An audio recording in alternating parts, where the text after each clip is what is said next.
Imagine ruling an entire kingdom, commanding armies, shaping cities, and bending history to your will, yet losing sleep every night because of a rumor about a child. In the first few seconds of this story, here is what most people never realize. Herod was not destroyed by an enemy, an army, or a rebellion. He was destroyed by fear. And if you leave this story unfinished, you will miss how his life exposes one of the most dangerous traps of power, ambition, and insecurity that still controls people today. Stay until the end, and you will gain insight not only into one of the darkest figures of the Bible, but into the hidden cost of living in constant fear of losing control. Herod the Great was born into a world where identity meant everything. He was not born into the ancient royal line of David. His family came from Idumea, a people forced to convert to Judaism generations earlier. From the beginning, Herod carried a deep sense of insecurity. No matter how high he rose, part of him believed he never truly belonged. That feeling followed him his entire life, whispering that his throne was temporary and his authority fragile. When Rome appointed Herod as king of Judea, it was not because of love for the Jewish people. It was strategy. Rome needed someone ruthless enough to maintain order in a difficult region, and Herod proved himself useful. He was politically brilliant, adaptable, and utterly committed to survival. He pledged loyalty to Roman leaders, shifting alliances when necessary, proving that for him, power was more important than principle. To the outside world, Herod looked successful beyond measure. He became one of the greatest builders of the ancient world. He expanded Jerusalem, rebuilt the Second Temple into a structure so magnificent that even centuries later it would be remembered with awe. Massive white stones, gold decorations, towering courtyards, Herod wanted a legacy that could not be ignored. He constructed ports, cities, fortresses, and palaces. Caesarea Maritima rose from the sea as a technological marvel. Masada stood as a symbol of strength and defiance. His name was carved into stone everywhere. But none of it brought him peace. The more Herod built, the more he feared collapse. Power did not calm his insecurity, it magnified it. Every rumor sounded like rebellion. Every whisper felt like betrayal. Every prophecy felt personal. Herod lived in a time when prophecy mattered deeply. Scripture spoke of a coming ruler, a Messiah, a king born not through politics, but through divine promise. For many, this prophecy brought hope. For Herod, it brought terror. Because if the prophecy was true, then no army, no fortress, and no alliance with Rome could stop what was coming.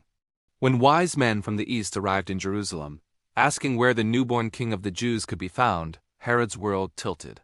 Those words struck at the core of his identity. King of the Jews, that was his title, that was his crown. That was the very thing he had killed and manipulated to protect. Herod masked his fear with deception. He smiled. He asked questions. He pretended to worship. But inside, panic consumed him. He consulted religious leaders, demanding to know where the Messiah was to be born. When he heard the name Bethlehem, the threat became real. It was no longer a distant prophecy. It was a location, a timeline, a possibility. Herod believed that power could solve anything. And so he chose the only solution fear could offer him: elimination. Unable to identify the child precisely, Herod issued a horrifying command. All male children in Bethlehem and the surrounding region, 2 years old and under, were to be killed. This was not a moment of madness, it was calculated. He widened the age range to ensure no mistake. To Herod, innocent lives were acceptable casualties if it meant preserving his throne. The cries of mothers, the silence of homes, the grief of a town, this is the cost of fear-driven leadership. Herod believed that killing children would kill a prophecy. He was wrong. The child survived. Jesus escaped with his family to Egypt. And in one of history's greatest ironies, Herod ensured that his own name would forever be connected to the very story he tried to erase. But the massacre was only one expression of Herod's inner collapse. His paranoia did not stop with strangers, it consumed his household. He suspected his wife Mariam of disloyalty. Despite loving her intensely, he ordered her execution. Almost immediately, regret followed, but regret did not heal his mind. It deepened his instability. Herod later executed multiple sons, convinced they were plotting against him. Blood ties meant nothing to him. Trust was impossible. Love became dangerous. Power demanded isolation. By the end of his reign, Herod ruled alone. His palace was filled with luxury, but empty of peace. Guards surrounded him, Yet he felt constantly exposed. Every relationship became a risk. Every silence felt like betrayal. As his body weakened, his fear intensified. Ancient sources describe a horrifying illness, painful, humiliating, slow. His flesh decayed, his breath failed. The man who controlled kingdoms could not control his own suffering. Fear followed him into death. Herod reportedly realized that no one would mourn him. That knowledge terrified him more than death itself. In a final attempt to control his legacy, he ordered prominent citizens arrested, commanding that they be executed upon his death so that the nation would mourn.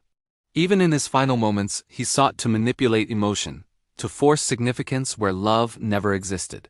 The order was never carried out. When Herod died, relief spread. His kingdom was divided. His power evaporated.